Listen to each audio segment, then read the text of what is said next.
కృష్ణతుల్య భాగవతం. భగవంతుడి యొక్క పాదపద్మములు మొదటి 2 అధ్యాయాలు. భగవంతుడి యొక్క పాదపద్మములు 3వ అధ్యాయం భగవంతుడి యొక్క జంగములు, 4వ అధ్యాయం కూడా, 5వ అధ్యాయం భగవంతుడి యొక్క నాభి, 6వ అధ్యాయం భగవంతుడి యొక్క వక్షస్థలం, 7వ అధ్యాయం భగవంతుడి యొక్క భుజములు, 8వ అధ్యాయం కూడా భగవంతుడి యొక్క భుజములు, 9వ అధ్యాయం వచ్చేసి భగవంతుడి యొక్క మెడ, 10వ అధ్యాయం వచ్చేసి భగవంతుడి యొక్క ముఖార విందము, 11వ అధ్యాయం వచ్చేసి భగవంతుడి యొక్క నుదుటు, 12వ అధ్యాయం వచ్చేసి భగవంతుడి యొక్క ముకుటము, 12వ అధ్యాయం. సో ఈ విధంగా సాక్షాత్తు భాగవంతం అనేది శ్రీకృష్ణ భగవంతుడి యొక్క ప్రతిరూపమే. కృష్ణతుల్య భాగవతం.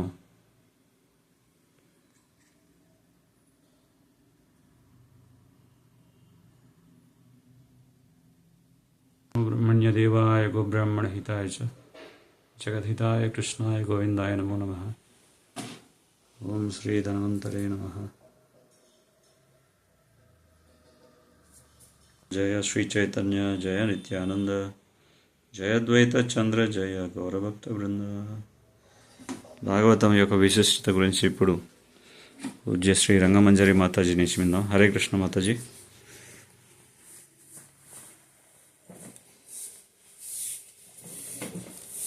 శ్రీ భాగవత మహత్యము అసాధారణమైనది, అద్భుతమైనది, బ్రహ్మాండమైనది, దివ్యమైనది, వైభవోపేతమైనది, సుందరమైనది, అనూహ్యమైనది, విశేషమైనది, జీవితాన్ని మార్చేది శ్రీమద్ భాగవతం.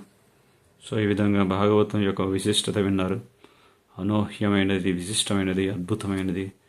ఆ విధంగా భాగవతమైనది చక్కటి మహిమాన్వితమైనటువంటి భగవంతుడి యొక్క చరితాన్ని వర్ణిస్తుంది. ఇప్పుడు భాగవతం యొక్క మహిమ గురించి, భాగవతం యొక్క గీతా మహత్యం ఎలా అయితే ఉందో భాగవత మహత్యం గురించి చక్కగా వర్ణిస్తారు రంగమంజరి మాతాజీ. హరే కృష్ణ మాతాజీ. నమో ఓం విష్ణుపాదాయ కృష్ణప్రస్థాయ భూతలే శ్రీమతే భక్తి వేదాంత స్వామినే ఇతి నామినే. నమస్తే సారస్వతీ దేవి గౌరవాణి ప్రచారిణి నిర్విశేష శూన్యవాది పాశ్చాత్య దేశధారిణి. నమో మహవనధాన్యాయ కృష్ణ ప్రేమ ప్రదాయతే కృష్ణాయ కృష్ణ చైతన్య నామ్నే గౌరవస్తి విషే నమః. నమో బ్రహ్మణ దేవాయ గోబ్రాహ్మణ హితాయ చ జగతి హితాయ కృష్ణాయ గోవిందాయ నమో నమః. నమో విష్ణుపాదాయ కృష్ణప్రస్థాయ భూతలే శ్రీమతే భక్తిరాఘవ స్వామినే ఇతి నామినే. నమస్తే గౌరవాణి ప్రచారిణే నిర్విశేష శూన్యవాది పాశ్చాత్య దేశధారిణి. నిత్యం భాగవతయస్తు పురాణం పఠతే నరః ప్రత్యక్షరం భవేతస్య కపిలాదానాశం ఫలం. ఎవరైతే నిత్యం శ్రీ భాగవతాన్ని చదువుతుంటారో వారికి దానిలోని ప్రతిపదం చదవటం వలన కపిల గోదానమునకు సమానమైన పుణ్యం లభిస్తుంది. ఇక్కడ మనకి మొట్టమొదటి మహత్యంలో వర్ణిస్తున్నారు. నిత్యం భాగవత సేవయ అంటే నిత్యం భాగవతాన్ని చదవడం అంటే భాగవతాన్ని సేవించడం. భాగవతం చదువుతూ భగవంతుని సేవించినటువంటి విధానాన్ని ఇక్కడ చెప్తున్నారు. ఆ విధంగా చేసినట్లయితే ఏం ఫలితం దక్కుతుందట? ఒక కపిల గోవుని అది దానం చేసినటువంటి ఒక మహా పుణ్య ఫలితం దక్కుతుందని చెప్తున్నారు ఇక్కడ. తర్వాత శ్లోకం మాతాజీ.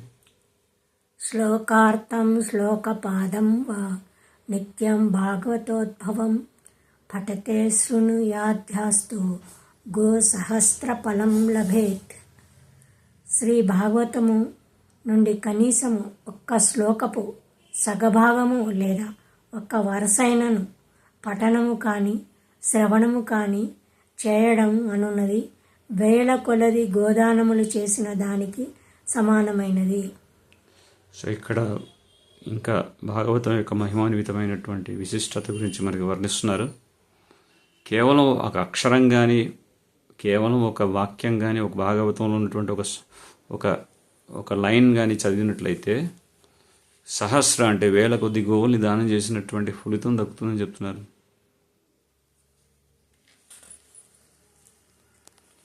తర్వాయి శ్లోకం. యః పఠేత్ ప్రయతో నిత్యం శ్లోకం భాగవతం సుత అష్టాదశ పురాణానాం ఫలమాప్యోతి మానవ.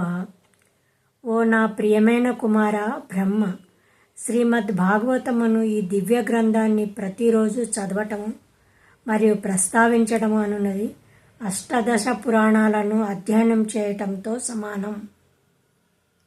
ఏమని వర్ణించారు భాగవతాన్ని? ప్రతిరోజు చదవటం ద్వారా అష్టాదశ పురాణాలను అధ్యయనం చేసిన దానితో సమానం. సో అష్టాదశ పురాణాలు అంటే 118 పురాణాలు ఉన్నాయి. భాగవతం కేవలం ఒక భాగవతం అంటే 18 అధ్యాయాలు 12 అధ్యాయాలు 18 పర్వాలు ఉన్నటువంటి భాగవతాన్ని చదివితే అష్టాదశ పురాణాలు చదివినటువంటి ఫలితం దక్కుతుంది అని చెప్తున్నారు. అంటే పురాణం యొక్క సారమంతా ఇందులో ఇచ్చారు. భాగవత మహాపురాణం అనేది అన్ని సమస్త వేదముల యొక్క సారం ఇది. తర్వాయి శ్లోకం. నిత్యం మమ కథాయత్ర తత్ర తిష్టంతి వైష్ణవ కలిబాహ్య నరాసస్యార్వ ఏర్భయంతి సదా మమ. ఎక్కడైతే శ్రీ భాగవతాన్ని ప్రతిరోజు చదవడము ప్రస్తావించడం జరుగుతుందో అక్కడ భక్త శిరోమణి అయిన ప్రహ్లాద మహారాజు మరియు ఇతర మహాభాగవతులు శ్రీకృష్ణుని భక్తులు అక్కడ ప్రత్యక్షముగా నుందురు. అదేవిధంగా ఎవరైతే ఈ దివ్య గ్రంథాన్ని అర్చించుతూ చదువుతారో వారు కలి యొక్క ప్రభావానికి బద్దులు కారు. సో ఇక్కడ ఏం చెప్తున్నారు? భాగవతాన్ని ప్రతినిత్యం చదవడం ద్వారా మహాభాగవతోత్తముడైనటువంటి ప్రహ్లాదుడు మరియు శౌనకాది ఋషులు మిగతా భాగవతోత్తములు ఎవరైతే శ్రీకృష్ణ భక్తులు ఎవరైతే ఉన్నారో వారంతా కూడా అక్కడ ప్రత్యక్షం అవుతారంటున్నారు. అంటే దీని అర్థం ఏంటంటే భాగవతం చదవడం ద్వారా అది భగవంతుడి యొక్క ప్రియ భక్తులు ఎవరైతే ఉన్నారో వాళ్ళకి చాలా ప్రియమైంది కాబట్టి వాళ్ళు కూడా అక్కడ ఆ భాగవతాన్ని వినడానికి ఉపస్థితులై ఉంటారు అని చెప్తున్నారు. అంటే భాగవతం చదవడం వల్ల భగవంతుడి యొక్క ప్రియ భక్తుల్ని కూడా అక్కడికి ఆహ్వానించినట్టు అవుతుంది. అంటే ఆ వాతావరణం అంతా కూడా మంగళప్రదం అవుతుంది భక్తుల యొక్క సాంగత్యంతో. అంటే భాగవతంతో మనం సాంగత్యం ఏర్పరచుకున్నామంటే భక్తులతో సాంగత్యం ఏర్పరచుకున్నట్టు అనేటువంటి భావన ఇక్కడ వస్తుంది.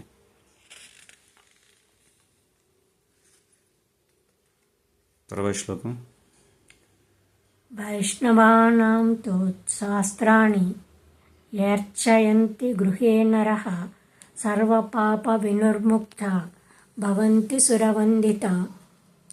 పూర్ణ పురుషోత్తమ భగవానుడైన శ్రీకృష్ణుని చేయు భక్తి యొక్క జ్ఞానమును తెలుపు గ్రంథములను శ్రీమద్ భాగవత మహాపురాణం ఎవరైతే తమ గృహమునందు ఉంచి నిత్యము పూజింతురో వారు సకల పాపముల నుండి విముక్తి పొందడమే కాకుండా వారికి సమస్త దేవతలు సురవందనములు వందితాం నొసగదరు.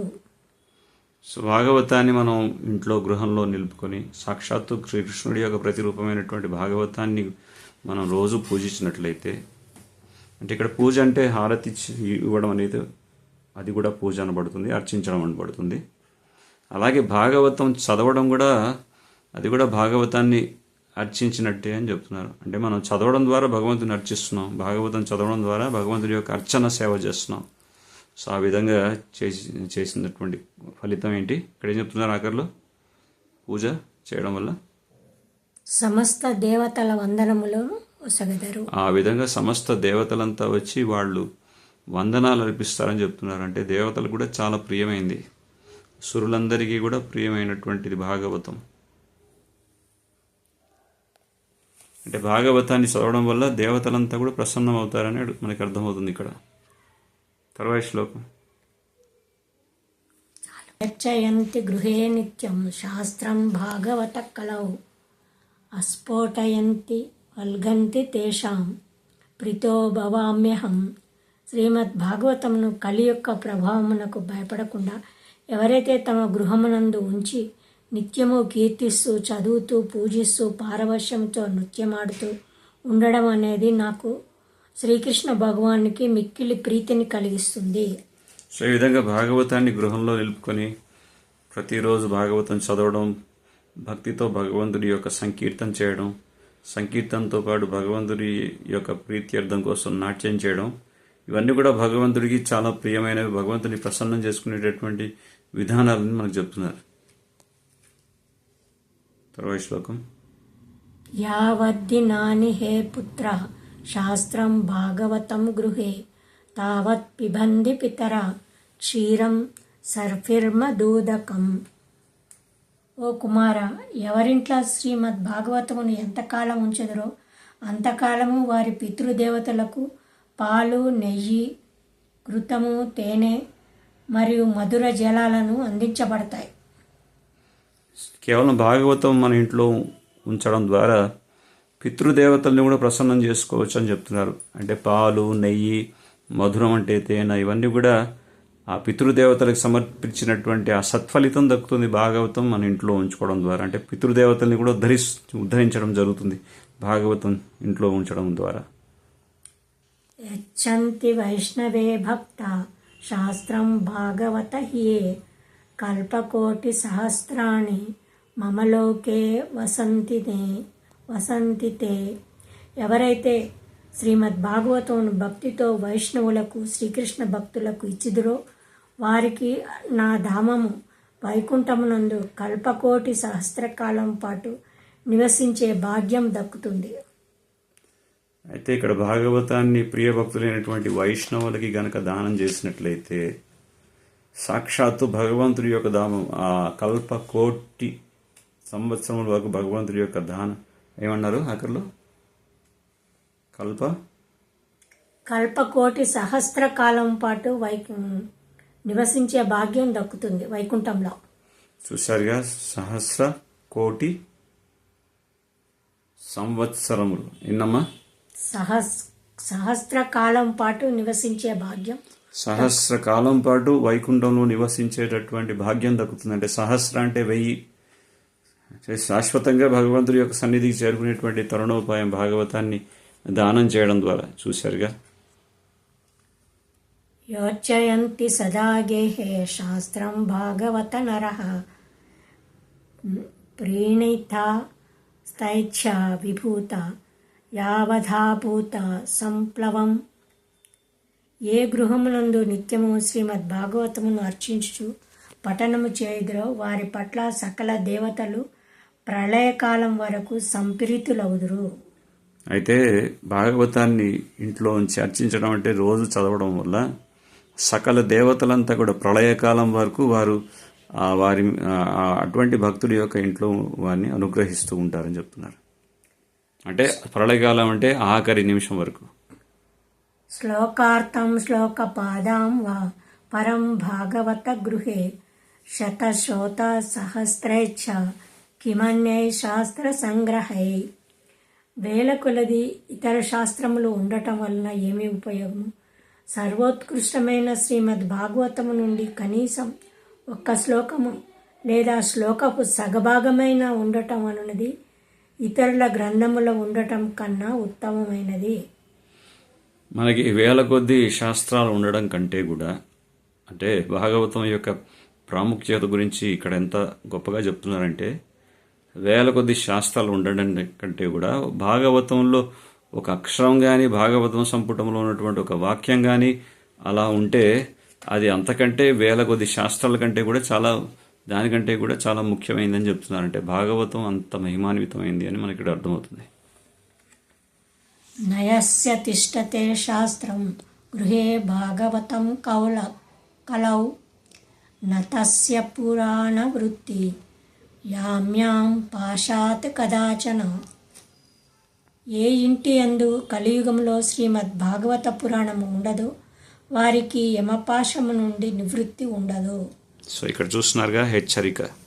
ఏ ఇంట్లో అయితే భాగవతం ఉండదో వాళ్ళకి యమకింకర్లు అనేటువంటి వాళ్ళని ఆహ్వానించినట్టు అవుతుంది. కానీ భాగవతం ఉన్నటువంటి కారణం చేత యమకింకర్లు కూడా దరి చేరరు అని ఇక్కడ చెప్తున్నారు స్పష్టంగా.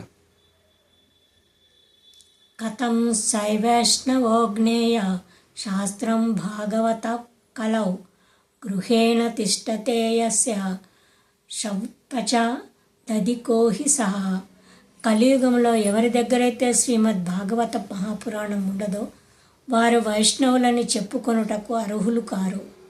మరియు వారు శునక స్వపచ మాంసమును భుజించే వారి కన్నా అధమమైన వారు.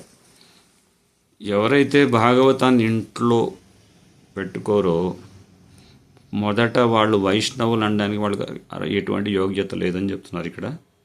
తర్వాత శునకం అంటే కుక్క. ఇంకా తర్వాత ఏం చెప్పారు? శునక మాంసాన్ని భుజించి వారి కన్నా అధమైన అంటే శునక మాంసాన్ని భుజించినటువంటి వాడిని చండాలుడు అంటాడు. చండాలుడి కంటే అధమమైనటువంటి స్థితిలో ఉన్నారు వారు అని మనకి ఇక్కడ చెప్తున్నారు. భాగవతాన్ని కనుక మీరు ఉంచుకోకపోతే ఇంట్లో, భాగవతాన్ని గుర్తించకపోతే. సర్వస్వేనాపి లోకేశ కర్తవ్యం శాస్త్ర సంగ్రహ వైష్ణవస్తు సదా భక్త దుష్టర్థం మమ పుత్రక. నా ప్రియమైన కుమార, ఒకరు ఎంత కష్టమైనా నా సర్వస్వాన్ని ధారపోసినా సరే శ్రీమద్ భాగవతంను తన ఇంట సమకూర్చుకోవాలి. అయితే వాళ్ళ కష్టాన్ని ఎంతకైనా సరే భగవంతుడు ధారపోసినా కానీ అంతకంటే ముఖ్యమైనది ఏంటి? భాగవతాన్ని వాళ్ళు ఇంట్లో ఉంచుకోవడం అని చెప్పి ఇక్కడ నిర్ధారిస్తున్నారు. యత్ర యత్ర భవేత్ పుణ్యం శాస్త్రం భాగవతం కలౌ తత్ర తత్ర సదైవాహం భవామి త్రిదశై సహా. కలియుగంలో ఎక్కడెక్కడైతే పవిత్రమైన శ్రీమద్ భాగవత పురాణం ఉండునో అక్కడక్కడల్లా నేను శ్రీకృష్ణ భగవానుని సర్వదేవతలతో కూడి నిలిచెదను. ఇక్కడ మనకి భాగవతం ఉన్న చోట్ల ఎక్కడైతే భాగవతం ఉంటుందో అక్కడ సాక్షాత్తు శ్రీకృష్ణ భగవానుడు మరియు సమస్త దేవతలంతా కూడా అక్కడ నివాసం ఉంటారని చెప్తున్నారు. అదే ఆ స్థలంలో, ఆ ప్రదేశంలో. తత్ర సర్వాణి తీర్థాని నదీనద సరాంసి చ యజ్ఞ సప్తపురి నిత్యం పుణ్యా సర్వే శిలోచ్చయ. ఎక్కడైతే దివ్యమైన శ్రీమద్ భాగవతం ఉండెనో అక్కడ సకల పవిత్ర నదులు గంగా, యమున, నర్మదా, సింధు, కావేరి, కృష్ణ, గోదావరి, పవిత్ర పర్వతములు, సకల యజ్ఞముల ఫలములు మరియు సప్తమోక్షపాదపురములు, అయోధ్య, మధుర, హరిద్వార్, కాశీ, కాంచీపురం, అవంతిక, ద్వారక అచ్చట నిలిచి ఉండును. అదేవిధంగా ఇక్కడ భాగవతం ఎక్కడైతే ఉందో అక్కడ సప్త నదుల యొక్క సంగమ తీర్థములు మరియు పుణ్యక్షేత్రములు మరియు సమస్త హరిద్వార్, ఋషికేశ్, బద్రీ, కేదార్నాథ్ అన్ని సమస్త తీర్థాలన్నీ అక్కడ ఉంటాయని చెప్తున్నారు. అంటే భాగవతం అనేది ఆ విధంగా అతి పవిత్రమైనటువంటి గ్రంథము. శ్రోతవ్యం మమ శాస్త్రం హి యశోధర్మ జయార్థిన పాపక్షయాత్రం లోకేశ మోక్షార్థం ధర్మబుద్ధిన. ఒకరికి కీర్తి కావాలన్నా, ధర్మం వృద్ధి పొందాలన్నా, జయం లభించాలన్నా, పాపముల నుండి విముక్తిని పొందాలన్నా, మోక్షము పొందాలనుకున్న వారు శ్రీమద్ భాగవతమును తప్పక శ్రవణం చేయాలి. ఈ విధంగా ఏం చెప్తున్నారు? ఎవరికైతే కీర్తి కావాలో, జయము, they want to become victorious, ఆ విధంగా ఏమంటున్నారు తర్వాతమ్మా? మోక్షం పొందాలనుకున్నటువంటి వారికి కూడా భాగవతాన్ని తప్పక శ్రవణం చేయాలి. ఆ విధంగా భాగవతాన్ని తప్పకుండా వినాలని చెప్తున్నారు. సో అందరికీ మోక్షం కావాలి, అందరికీ కీర్తి ప్రతిష్టలు వాళ్ళందరినీ గుర్తించాలనేటువంటి ఆకాంక్ష ఉంది. ఇక అందరికీ కూడా జయం అనేది కావాలనుకుంటారు. సో ఆ విధంగా భాగవతంని ఉంచుకోవడం వల్ల ఈ మూడు కూడా తప్పకుండా లభిస్తాయి అని చెప్తున్నారు.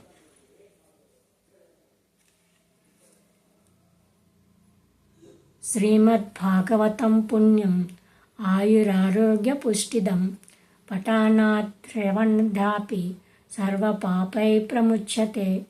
ఈ దివ్యమైన శ్రీమద్భాగవత మహాపురాణాన్ని చదివిన వినిన అది వారికి ఆయురారోగ్యాలను, సంపదలను మరియు సర్వపాపముల నుండి ముక్తిని వ్యాప్తింపజేస్తుంది. సో భాగవతాన్ని చదవడం వల్ల ఏంటి మళ్ళీ ఫలితాలు? ఆయురారోగ్యము, సంపదలు మరియు సర్వపాపముల నుండి ముక్తిని ప్రాప్తింపజేస్తుంది. సర్వపాపముల నుండి ముక్తి ప్రాప్తిస్తుంది అని చెప్తున్నారు. న శృణ్వంతి సహృష్యంతి శ్రీమద్భాగవతం పరం సత్యం సత్యం హి లోకేశ తేషాం స్వామి సదాయమః. సర్వోత్కృష్టమైన శ్రీమద్భాగవత మహాపురాణి ఎవరైతే శ్రవణ కీర్తనాదులు చేయకుండా మరియు దాని యందు ఆనందమును కలగకుండా ఉంటారో వారు యమరాజు ఆధీనమునకు నిత్యము బద్ధులగుదురు. ఇది సత్యము. సో ఈ విధంగా భాగవతాన్ని చదవక దాన్ని అశ్రద్ధ చేసినట్లయితే వారు యమరాజు యొక్క బారిన పడతారు అని చెప్తున్నారు. యమరాజు యొక్క హ్యాండ్ ఓవర్లో ఉంటారు వారిక. న గచ్చంతి యథామర్చ శ్రోత్రం భాగవతం సుత ఏకాదశ్యాం విశేషణ నాస్తి పాపరతస్తత.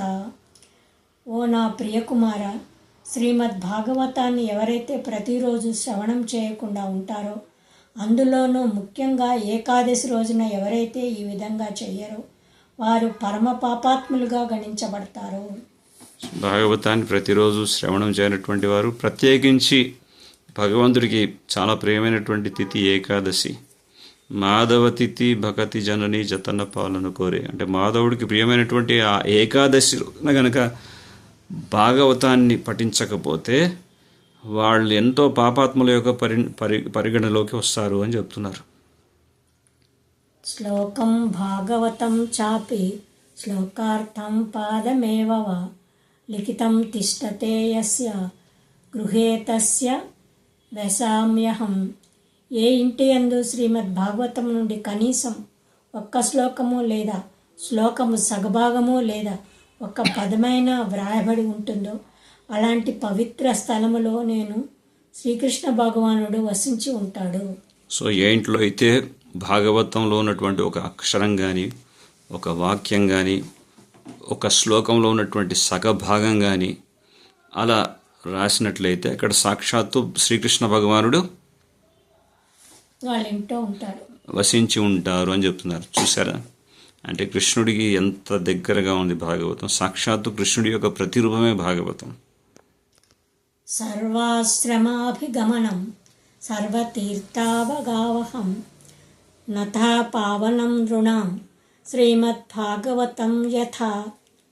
దివ్యమైన ప్రదేశములకు తీర్థయాత్రలు చేయడం కన్నా లేదా పవిత్ర నదుల్లో స్నానమాచరించడం కన్నా ఒకరు శ్రీమద్భాగవతాన్ని చదవడము అనేది అన్నిటికంటే మహత్కరమైనది. ఈ విధంగా పుణ్యక్షేత్రాల్ని సందర్శించడం కంటే కూడా, పుణ్య నదుల్లో స్నానం ఆచరించడం కంటే కూడా ముఖ్యమైనది భాగవత పారాయణం, భాగవత పఠనం అని చెప్తున్నారు. అంటే అది చదివినట్లయితే అన్ని తీర్థాలని దర్శించినట్లే, అన్ని పుణ్యనదుల్లో స్నానం ఆచరించినట్లే. అంత పవిత్రమైనది భాగవతం. యత్ర యత్ర చతుర్వక్త శ్రీమద్భాగవతం భవేత్ గచ్చామి తత్ర తత్రాహం గౌర్యాత సుతవత్సల. ఓ కుమార, ఎక్కడైతే శ్రీమద్భాగవత ప్రవచనం జరుగుతుందో అక్కడక్కడ దూడ వెంట తల్లి ప్రేమతో వెళ్ళే ఆవు వలె శ్రీకృష్ణ భగవానుడు వెళ్ళదను.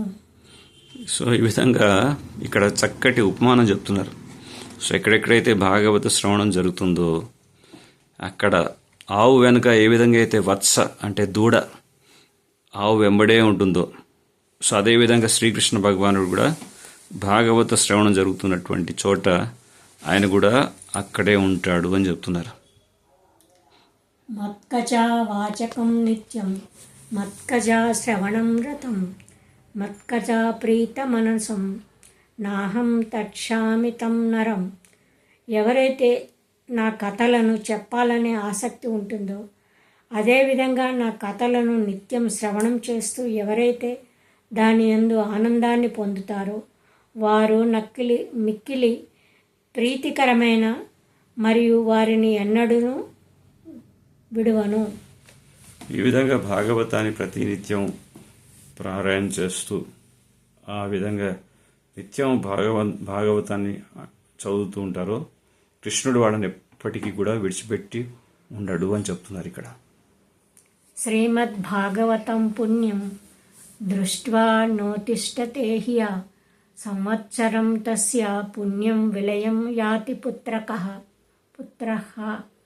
నా ప్రియమైన కుమార, ఎవరైతే ఈ పరమోన్నతమైన శ్రీమద్ భాగవతాన్ని చూసిన వెంటనే అత్యంత గౌరవంతో భక్తితో తమ ఆసనము నుండి లేచి వారి విధేయతను చాటనిచో వారు సమకూర్చుకున్న సంవత్సర పుణ్యము క్షీణించను.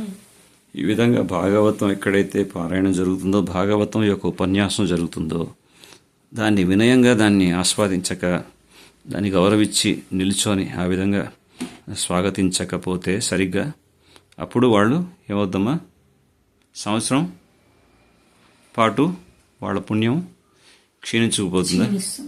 చూశారుగా, సంవత్సరం పాటు మీ బ్యాంక్స్లో అకౌంట్ కట్ అయిపోద్ది. శ్రీమద్భాగవతం దృష్ట్వా ప్రత్యుస్థానాభివాదనై నమ్మానేన ఏతతం దృష్ట్వా భవేత్ ప్రీతిర్మమాతులా. శ్రీమద్ భాగవతము తటస్థపడిన వెంటనే ఎవరైతే ప్రణామములు అర్పించరో వారిని చూసి నేను ఆనంద తరంగతినవుతాను. భగవంతుడు ఇక్కడ ఏం చెప్తున్నారంటే, ఎవరైతే భాగవతం చూసిన వెంటనే లేచి ప్రణామాలు అర్పిస్తారో వారికి భగవంతుడు తరంగితుడవుతాడు, ఆనంద తరంగితుడవుతాడు. హరే కృష్ణ. దృష్ట్యా భాగవతం దూరాత్ పత్రమేతాత్ సముఖం హ్య పదే పదేష్వమేధస్య ఫలం ప్రాప్యోత్య సంశయం. ఎవరైతే శ్రీమద్ భాగవత మహాపురాణాన్ని దూరం నుండి చూసి దాని వద్దకే ఉత్సాహంతో అడుగులు వేయడం అన్నది నాకు ఎంతో ప్రీతికరమైనది. వారి యొక్క ప్రతి అడుగు అశ్వమేధ యజ్ఞం చేసిన ఫలాన్ని ఇస్తుంది. మళ్ళీ ఒకసారి మాతాజీ. ఎవరైతే శ్రీమద్ భాగవత మహాపురాణాన్ని దూరం నుండి చూసి దాని వద్దకు ఉత్సాహంతో అడుగులు వేయడం అనేది నాకు ఎంతో ప్రీతికరమైనది. వారి యొక్క ప్రతి అడుగు అశ్వమేధ యజ్ఞం చేసిన ఫలాన్ని ఇస్తుంది. చూసారా, కేవలం భాగవతాన్ని చూసి ఎంతో ఉత్సాహంతో, మనకి రూప గోస్వాములు కూడా చెప్తారు, ఉత్సాహ నిశ్చయ ధైర్యాత్ తత్తత్కర్మ ప్రవర్తనాత్. అంటే ఉత్సాహంతో భాగవతం వైపు ఒక్కొక్క అడుగు వేసుకుంటూ ముందుకు సాగుతుంటారో ఒక్కొక్క అడుగు వేయడం అనేది ఒక్కొక్క అశ్వమేధం చేసినటువంటి సత్ఫలితం దక్కుతుందని చెప్తున్నారు. అంటే కేవలం భాగవతం వినాలనేటువంటి ఆతురత చూపించినట్టు మాత్రం చేతనే వాళ్ళు ఎంత పావనం అవుతారు అని చెప్తున్నారు. ఎంత గొప్ప అశ్వమేధం యజ్ఞం చేసినటువంటి ఆ పుణ్య ఫలితం వాళ్ళకి దక్కుతుంది అని చెప్తున్నారు ఇక్కడ. ఉత్థాయ ప్రణమేతి యావై శ్రీమద్భాగవత నరః ధనపుత్రస్తదాధారాన్ భక్తించ ప్రదాధామ్యహం. ఎవరైతే శ్రీమద్ భాగవతమునకు ప్రణమిల్లడానికి లేచి నిలబడతారో వారికి ఆధ్యాత్మికంగాను అత్యంత అరుదైన భక్తియుక్త సేవ మరియు భౌతికంగాను ఆరోగ్యము మరియు ఐశ్వర్యము కోరినది లభించును. ఇక్కడ ఏం చెప్తున్నారు వర్ణించండి మాతాజీ. శ్రీమద్ భాగవతాన్ని ప్రణమిల్లడానికి లేచి నిలబడతారో వారు ఆధ్యాత్మికంగా భౌతికంగా కూడా కోరినది లభిస్తుంది. హరే కృష్ణ. జయ శ్రీమద్ భాగవతం కీ జయ. తర్వాత మహోత్సవేషు సర్వేషు శ్రీమద్భాగవత పరం శృణ్వంతి ఏ నరా భక్త మమ ప్రీతైచ శృవత. ఓ పుణ్యాత్ముడా, ఎవరైతే భక్తితో పరమోన్నతమైన శ్రీమద్ భాగవతమును నా కొరకు చేయు అన్ని ఉత్సవములో నిత్యము శ్రవణం చేయుట అన్నది నాకు ఎంతో ప్రీతిని చేకూరుస్తుంది. ఏం చెప్తున్నారమ్మా?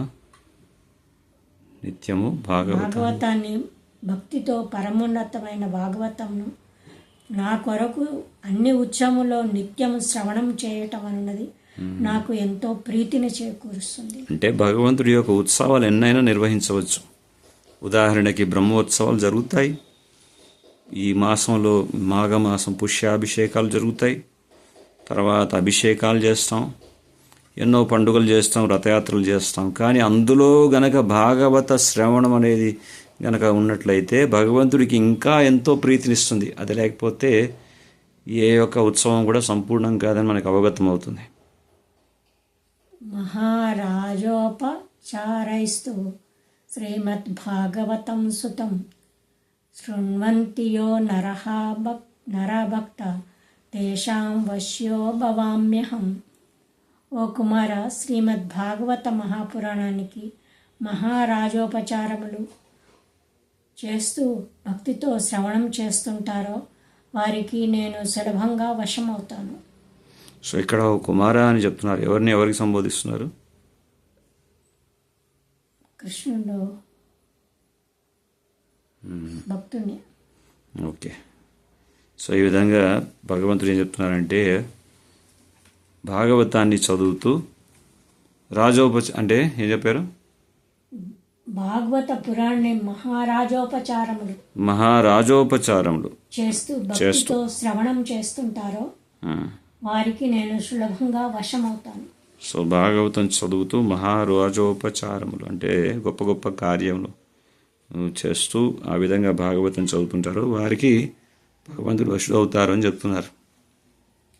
వస్త్రాలంకరణై పుష్పై ధూప దీపోపహారైకై వశీకృతో ఊఖ్యాం తత్రియా తత్పరితిర్యథా. గృహమునందు నా విగ్రహాలకు కేవలం వస్త్రాభరణములు, పుష్పములు మరియు ధూపదీపములు మాత్రమే సమర్పించడం కాకుండా ఎవరైతే నిత్యం శ్రీమద్ భాగవతాన్ని శ్రవణము మరియు పఠనము చేయుదురో వారికి నేను ఏ విధంగానైతే సద్గుణవతి అయిన భార్యకు భర్త వశమైనట్టుగా నేను వారికి సులభంగా వశమవుతాను. మహా అద్భుతంగా వచ్చారు ఉపమానం. ధూప దీప నైవేద్యములతో భగవంతుడి యొక్క ఉపచారాలను చేస్తూ ఉన్నటువంటి భక్తుడు అదేవిధంగా తను భాగవతాన్ని గనక చదివినట్లయితే ఏం చెప్తున్నారు ఇక్కడ? ధూపదీప నైవేద్యములు సమర్పించడం కంటే కూడా ఏం చెప్తున్నారు? ఎవరైతే నిత్యం భాగవతం శ్రవణం పఠనం చేయుదురో వారికి నేను ఏ విధంగానైతే సద్గుణవతి అయిన భార్యకు భర్త వశం అయినట్టుగా నేను వారికి సులభంగా వశమవుతాను. సద్గుణవతి అయినటువంటి భార్యకి భర్త ఏ విధంగా వశుడవుతాడో అదేవిధంగా శ్రీకృష్ణ భగవానుడు తన ప్రియ భక్తుడికి వశుడవుతాడు అని చెప్తున్నారు. అహం భక్త పరాయణ అంటే భక్తుడి యొక్క ఆధీనంలో వెళ్ళిపోతారు భగవంతుడు. భాగవతాన్ని కనుక ప్రేమతో చదువుతూ ఆలకించినట్లయితే కనుక ఈ చక్కటి విషయాల్ని మనకి మాతాజీ గారు ఎంతో చక్కగా చదివి వినిపించారు. సో భగవంతుడిని సర్వాకర్షకుడైనటువంటి శ్రీకృష్ణ భగవానుడిని మనం ఆకట్టుకోవాలంటే ఈ విధంగా భాగవత పురాణాన్ని మన దగ్గర పెట్టుకొని ప్రతినిత్యం చదివినట్లయితే భగవంతుని మనం ఆకర్షించినట్లు వారి అవుతాం. కేవలం చదవడమే అనుకోకూడదు. చదవడం వల్ల చూశారుగా ఎన్ని లాభాలు ఉన్నాయో. భగవంతుడికి ఎంత ఇష్టమో ఆ భక్తుడు నిష్ఠాపరుడై చక్కగా శ్రద్ధతో ఎప్పుడైతే భాగవతాన్ని ఆలకిస్తూ చదువుతుంటాడో భగవంతుడు కూడా ఆ భక్తుడికి వశుడవుతాడని చెప్తున్నారు. సో ఇది ఎంత గొప్ప సేవ అనేది మనం అర్థం చేసుకోవాలి. ఇక మన ముఖ్యమైనటువంటి లక్ష్యం ఏంటంటే ఎన్ని పనులున్నా అవన్నీ చేయండి, కానీ అన్నిటికంటే ముఖ్యమైనటువంటి పని నిత్యం భాగవత సేవయ శృణ్వతాం స్వకథా కృష్ణ పుణ్యశ్రవణ కీర్తన హృదయంతస్థే భద్రాన్ని విధునోతి సురక్షతామంటే ప్రతినిత్యం శ్రీకృష్ణ భగవానుడి యొక్క కథామృతాన్ని మనం పానం చేయడం వల్ల, వినడం వల్ల మన హృదయంలో ఉన్నటువంటి అభద్రములన్నీ కూడా తొలగి మనం కృష్ణుడికి దగ్గర అవుతాం. జై శ్రీమద్ భాగవత మహాపురాణానికి, జై శ్రీల ప్రభుపాద్కి, జై అనంతకోటి వైష్ణవ బృందకి, నితాయ్ గౌర్ ప్రేమానందే, హరి హరి బోల్. Thank you very much. Hare Krishna.